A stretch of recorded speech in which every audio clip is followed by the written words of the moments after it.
So I'm going to speak about a problem that I have, and that's that I'm a philosopher. When I go to a party and people ask me, what do I do, and I say I'm a professor, their eyes glaze over.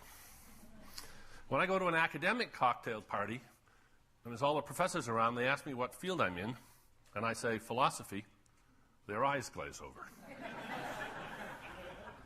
When I go to a philosopher's party, and they ask me what I work on, and I say consciousness, their eyes don't glaze over. Their lips curl into a snarl. And I get hoots of derision and cackles and growls because they think that's impossible. You can't explain consciousness. The very chutzpah of somebody thinking that you could explain consciousness is just out of the question. My late lamented friend Bob Nozick, fine philosopher, in one of his books, Philosophical Explanation, he's commenting on the ethos of philosophy, the way philosophers go about their business. And he says, philosophers love rational argument. And he says, it seems as if the ideal argument for most philosophers is you give your audience the premises, and then you give them the inferences and the conclusion. And if they don't accept the conclusion, they die. Their heads explode. The idea is to have an argument that is so powerful that it knocks out your opponents. But in fact, that doesn't change people's minds at all. It's very hard to change people's minds about something like consciousness. And I finally figured out the reason for that. The reason for that is that everybody's an expert on consciousness. We heard the other day that everybody's got a strong opinion about video games. They all have an idea for a video game, even if they're not experts. But they don't consider themselves experts in video games. They've just got strong opinions. I'm sure that people here who work on, say, climate change and global warming, or on the future of the internet, they encounter people who have very strong opinions about what's going to happen next. But they probably don't think of these opinions as expertise. They're just strongly held opinions. But with regard to consciousness, people seem to think, each of us seems to think, I am an expert. Simply by being conscious, I know all about this. And so you tell them your theory, and they say, no, that's not the way consciousness is. No, you got it all wrong. And they say this with an amazing confidence. And so what I'm going to try to do today is to shake your confidence, because I know the feeling. I can feel it myself. I want to shake your confidence that you know your own innermost minds, that you are yourselves authoritative about your own consciousness. That's the order of the day here. Now, this nice picture shows a thought balloon or thought bubble, which is, I think everybody understands what that means. That's supposed to exhibit the stream of consciousness. This is my favorite picture of consciousness that's ever been done. This is Saul Steinberg, of course. It was a New Yorker cover. And this fellow here is looking at the Braque painting. It's by Braque. That reminds him of the word Baroque, Barrack, Bark, Poodle, Suzanne R. He's off to the races. There's a wonderful stream of consciousness here. And if you follow it along, you learn a lot about this man. What I particularly like about this picture, too, is that Steinberg has rendered the guy in this sort of pointilliste style, which reminds us, as Rod Brooks was saying yesterday, what we are, what each of us is, what you are, what I am, is approximately 100 trillion little cellular robots. That's what we're made of. No other ingredients at all. We're just made of cells, about 100 trillion of them. Not a single one of those cells is conscious. Not a single one of those cells knows who you are or cares. Somehow, we have to explain how, when you put together teams, armies, battalions of hundreds of millions of little robotic, unconscious cells, not so different really from a bacterium, each one of them, the result is this. I mean, just look at it. The content, there's color, there's ideas, there's memories, there's history, and somehow all that content of consciousness is accomplished by the busy activity of those hordes of neurons. How is that possible? Many people just think it isn't possible at all. They think, no, there can't be any sort of naturalistic explanation of consciousness. This is a lovely book by a friend of mine named Lee Siegel. He's a professor of religion, actually, at the University of Hawaii, and he's an expert magician and an expert on the street magic of India, which is what this book is about, Net of Magic. And there's a passage in it which I would love to share with you. It speaks so eloquently to the problem. I'm writing a book on magic, I explain, and I'm asked, real magic? By real magic, people mean miracles, thaumaturgical acts, and supernatural powers. No, I answer, conjuring tricks, not real magic.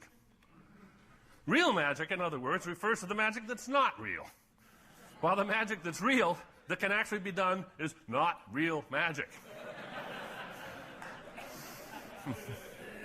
Now, that's the way a lot of people feel about consciousness.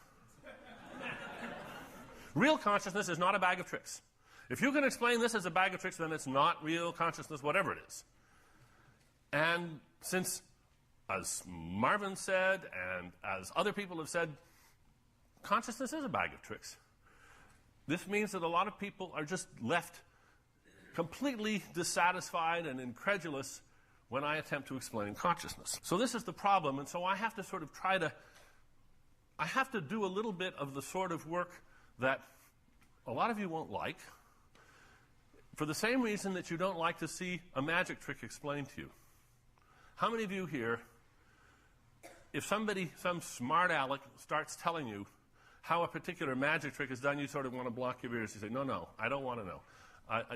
Don't take the thrill of it away. I'd rather be mystified. Don't tell me the answer.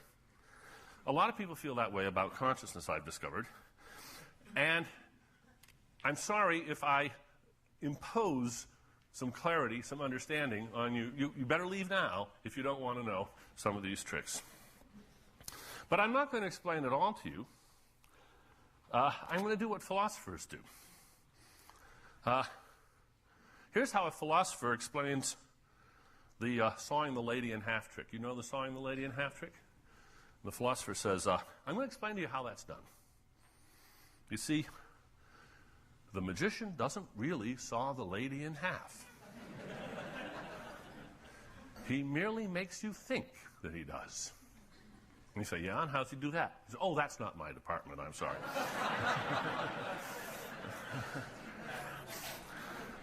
So now I'm going to illustrate how philosophers explain consciousness, but I'm going to try to also show you that consciousness isn't quite as marvelous. Your own consciousness isn't quite as wonderful as you may have thought it is. This is something, by the way, that Lee Siegel talks about in his book.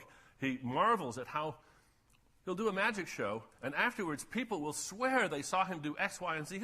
He never did those things. He didn't even try to do those things. People's memories inflate what they think they saw. And the same is true of consciousness. Now let's see if this will work. All right, let's just watch this. Watch it carefully.